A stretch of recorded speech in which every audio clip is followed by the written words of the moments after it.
Hello all, నేను మీ చాట రమేష్ మళ్ళీ వచ్చేసాను. గ్రోత్ తెలుగు యూట్యూబ్ ఛానల్కి స్వాగతం సుస్వాగతం. ఇవాళ మనం డిస్కస్ చేయబోయే టాపిక్ ఏంటంటే ఇండెక్స్ ఫండ్స్కి ఎక్విటీ ట్రేడెడ్ ఫండ్స్కి వ్యత్యాసం ఏంటి, ఎందులో ఇన్వెస్ట్ చేయడం మంచిది, అసలు స్టాక్స్లో పెట్టడం మంచిదా లేకపోతే ఇలా మ్యూచువల్ ఫండ్స్లో ఇన్వెస్ట్ చేయడం మంచిదా, ఇలాంటి టాపిక్ గురించి డిస్కస్ చేద్దామని చెప్పి ముందుకు వచ్చానండి. అందుకంటే ముందు ఒకవేళ మీరు కనుక ఇంకా మా ఈ growth Telugu YouTube channel subscribe చేయకపోతే వెంటనే సబ్స్క్రైబ్ చేయండి. ఎందుకంటే ఇలాంటి ఇన్ఫర్మేటివ్ వీడియోస్ మీకు ఎన్నో అవసరం అండ్ ఖచ్చితంగా అవన్నీ కూడా మేము అందిస్తాం మీకు.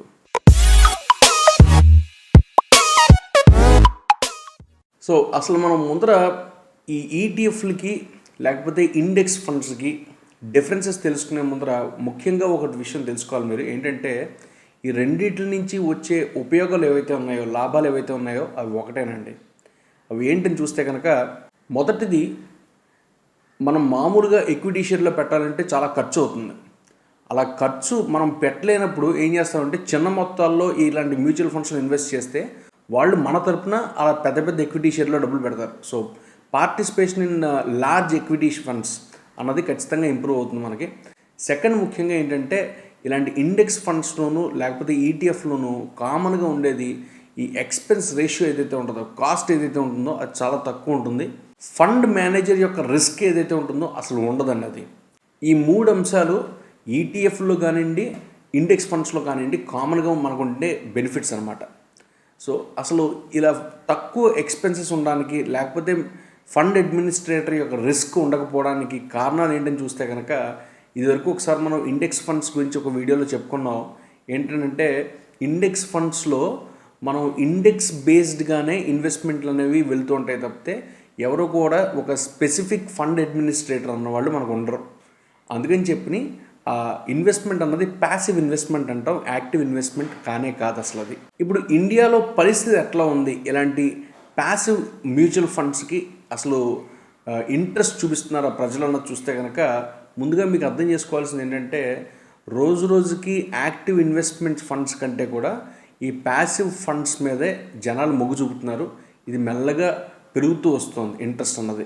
ఒకవేళ దీని కనుక మీరు యూఎస్ మార్కెట్తో కంపేర్ చేస్తే, యూఎస్ మార్కెట్లో 50% కంటే ఎక్కువగా ఇలాంటి ప్యాసివ్ ఫండ్స్లోనే ఇన్వెస్ట్ చేస్తున్నారు తప్పితే యాక్టివ్ ఫండ్స్లో ఇన్వెస్ట్ చేయడానికి జనాలు మొగ్గు చూపట్లేదు.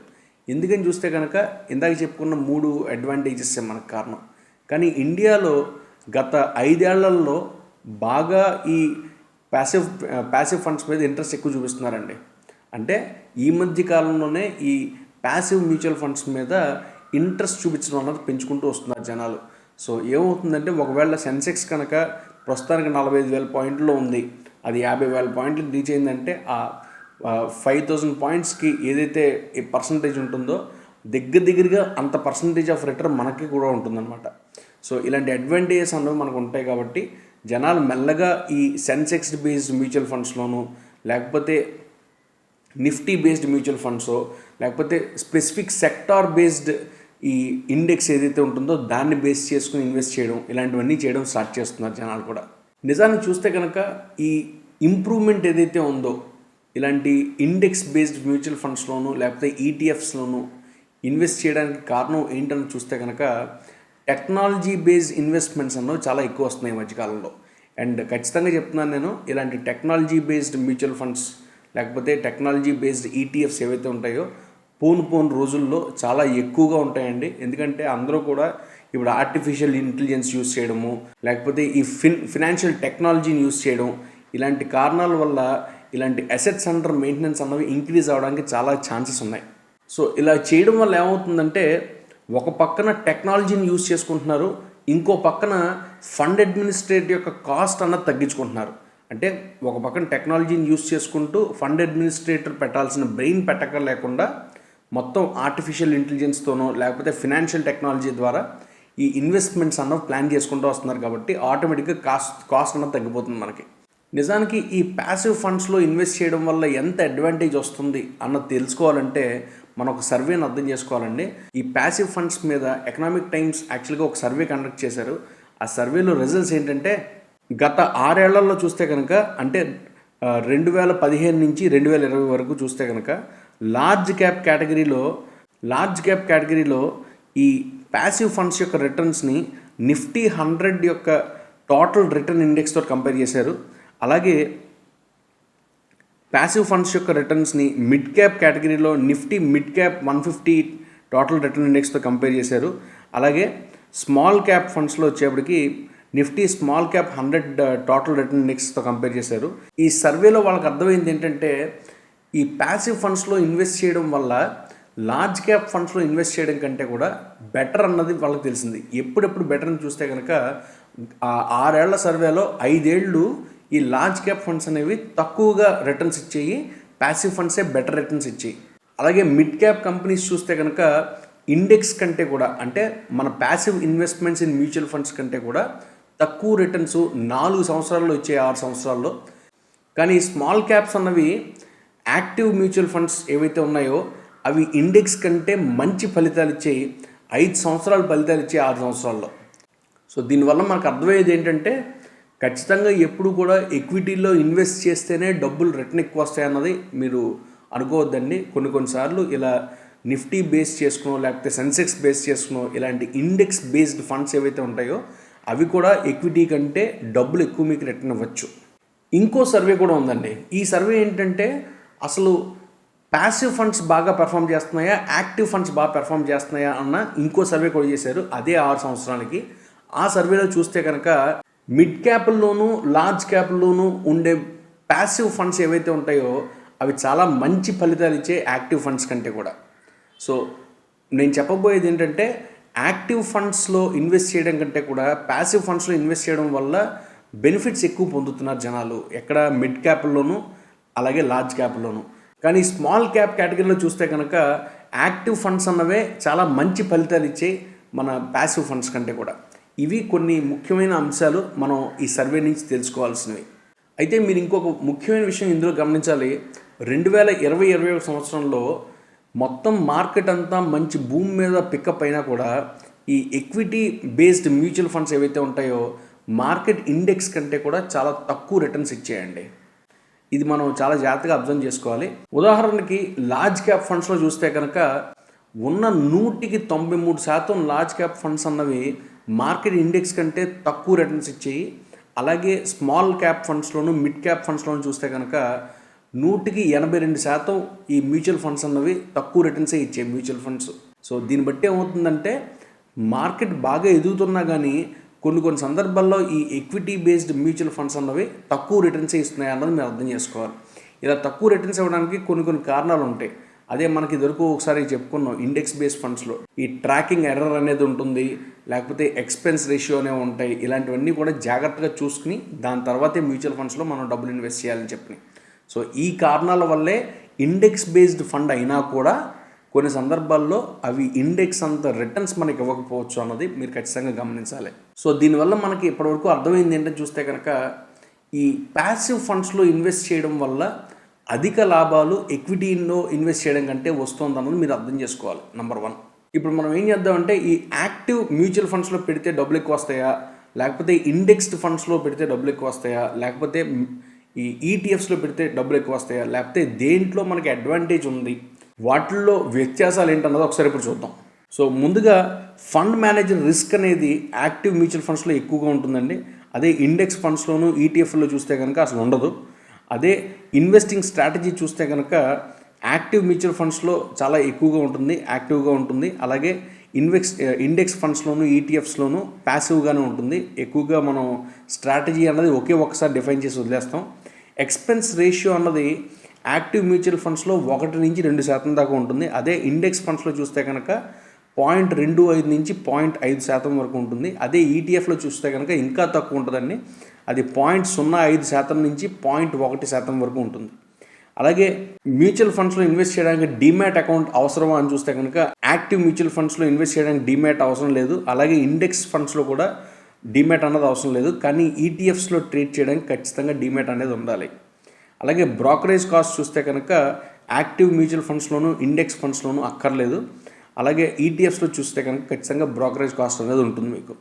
సో ఈ మ్యూచువల్ ఫండ్స్ అనేవి లేకపోతే ఈటీఎఫ్స్ అనేవి లిస్టింగ్ అవసరమా అని చూస్తే కనుక యాక్టివ్ మ్యూచువల్ ఫండ్స్ లేకపోతే ఇండెక్స్ ఫండ్స్ అన్నవి వాళ్ళు లిస్టింగే చేయక్కర్లేదండి. కానీ ఈటీఎఫ్స్ మాత్రం ఖచ్చితంగా చేయాలి. ఎందుకంటే ఈ ఈటీఎఫ్ అన్నది ఏంటంటే ఒక పెద్ద షేరు నేను ఒక్కడిని కొనుక్కోలేను కాబట్టి ఒక 10 మంది కలిసి ఒక షేర్ కొంటున్నట్టు అనమాట. సో అందుకని ఖచ్చితంగా ఈ ఈటీఎఫ్స్ అన్నవి ఖచ్చితంగా లిస్ట్ అయ్యే ఉండాలన్నమాట. అలాగే లిక్విడిటీ చూస్తే కనుక, అంటే క్యాష్ రూపంలో కన్వర్టబిలిటీ చూస్తే కనుక యాక్టివ్ మ్యూచువల్ ఫండ్స్ చాలా ఈజీగా లిక్విడిటీకి వస్తాయి ఇండియాలో. అలాగే ఇండెక్స్ ఫండ్స్ కూడా చాలా ఈజీగా మనం ఎన్కాష్ చేసుకోవచ్చు. కానీ ఈటీఎఫ్స్ అన్నవి ప్రస్తుతానికి అంత ఈజీగా కన్వర్ట్ చేసుకోవడానికి ఇండియాలో అవ్వట్లేదు. అది మీరు ఖచ్చితంగా అబ్జర్వ్ చేయాలి ఇక్కడ. అది కాకుండా ప్రైసింగ్ చూస్తే కనుక, అంటే ఎంత ప్రైస్లో ఈ మ్యూచువల్ ఫండ్స్ లేకపోతే ఈటీఎఫ్స్ సేల్ అవుతున్నాయన్నది చూస్తే కనుక యాక్టివ్ మ్యూచువల్ ఫండ్స్ అన్నవి ఒక రోజుకి ఎండింగ్లో ఎన్ఏవి ఎంత ఉందన్నది చూస్తారు. ఎన్ఐవి అంటే నెట్ అసెట్ వాల్యూ అండి. ఆ నెట్ అసెట్ వాల్యూ బేస్ చేసుకుని దాని ప్రైస్ ఎంత అనేది డిసైడ్ చేస్తారు. అలాగే ఇండెక్స్ ఫండ్స్లో కూడా ఎన్ఏవి ఎండ్ ఆఫ్ ది డేలో ఎన్ఏవి ఎంత ఉందో చూసి దాన్నే వాల్యూ అని చెప్తాం. కానీ ఈటీఎఫ్స్ అన్నవి ఎండ్ ఆఫ్ ది డే వరకు వెయిట్ చేయక్కర్లేదు. ఏ సమయంలో కావాలంటే ఆ సమయంలో రియల్ టైం మన స్టాక్ మార్కెట్లో షేర్ ప్రైస్ ఎట్లాగైతే వెరిఫై చేసుకుంటున్నామో ఈ ఈటీఎఫ్స్కి కూడా షేర్ ప్రైస్ ఎంత ఉందన్నది మనం ఈటీఎఫ్స్కి కూడా మనం ఐడెంటిఫై చేయొచ్చు. ఇకపోతే రిడమ్షన్ ఎప్పుడు మనం విత్డ్రా చేసుకోవాలనుకుంటే అప్పుడు చేసుకోవచ్చా అన్నది చూస్తే కనుక యాక్టివ్ మ్యూచువల్ ఫండ్స్లో మన చేతిలో ఎన్ని యూనిట్స్ ఉన్నాయో చూసుకుని దాన్ని బట్టి మనం ఈ రిడమ్షన్ అన్నది చేసుకోవడానికి అవుతుంది. అదే పద్ధతిలో ఇండెక్స్ ఫండ్స్లో కూడా, ఎందుకంటే ఈ రెండు కూడా మ్యూచువల్ ఫండ్సే కాబట్టి.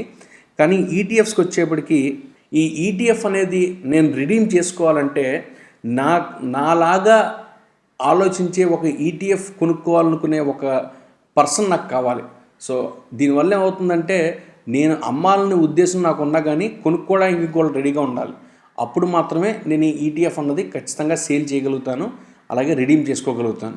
సో ఈ ఈటీఎఫ్ల్లో కానీ లేకపోతే ఇండెక్స్ ఫండ్స్లో కానీ చాలా ముఖ్యంగా మనం చూసుకోవాల్సిన ఇదివరకు కూడా ఒకసారి చెప్పుకున్నాం, ట్రాకింగ్ ఎర్రర్ అన్నది చూసుకోవాలండి.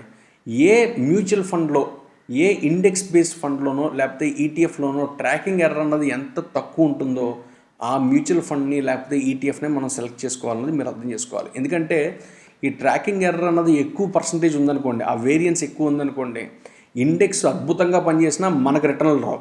అందుకని ఈ ట్రాకింగ్ ఎర్రర్ ఎంత తక్కువలో ఉందో చూసుకుని అలాంటి ఇన్వెస్ట్మెంట్లో మాత్రమే మనం డబ్బులు పెట్టడం మంచిది. నిజానికి ఈటీఎఫ్స్ అన్నవి యూఎస్ఏలో చూస్తే కనుక చాలా బాగా సేల్ అవుతున్నాయండి. కానీ ఈటీఎఫ్స్కి ఇంకా ఇండియాలో అంత ఆదరణ రాలేదు. ఎందుకని చూస్తే కనుక జనాలకి పెద్దగా ఇన్ఫర్మేషన్ తెలియట్లేదు దాని గురించి.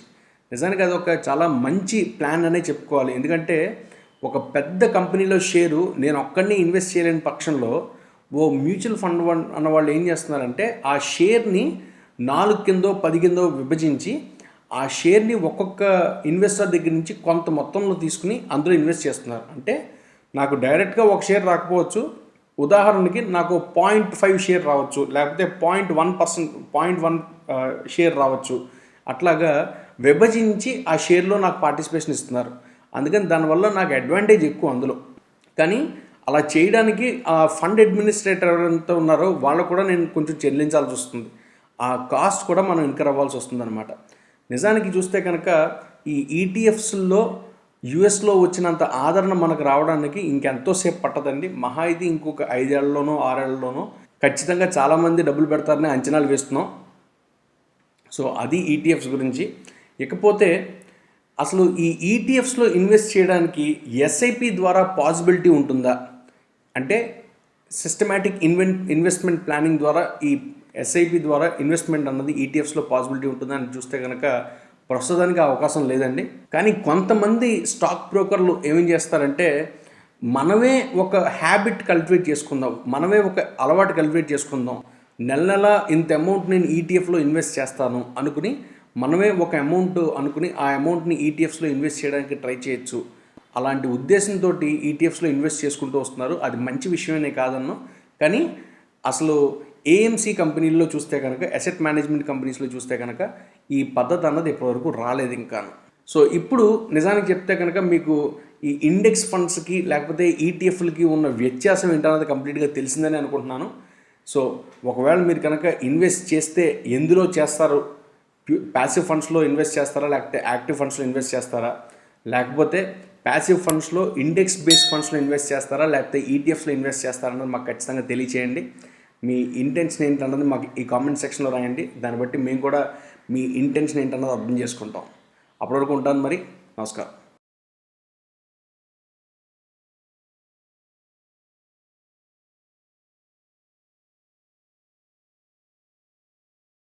Investment in securities market are subject to market risks. Read all the related documents carefully before investing. Please read the risk disclosure documents carefully before investing in equity shares, derivatives, mutual fund, and or other instruments traded on the stock exchanges.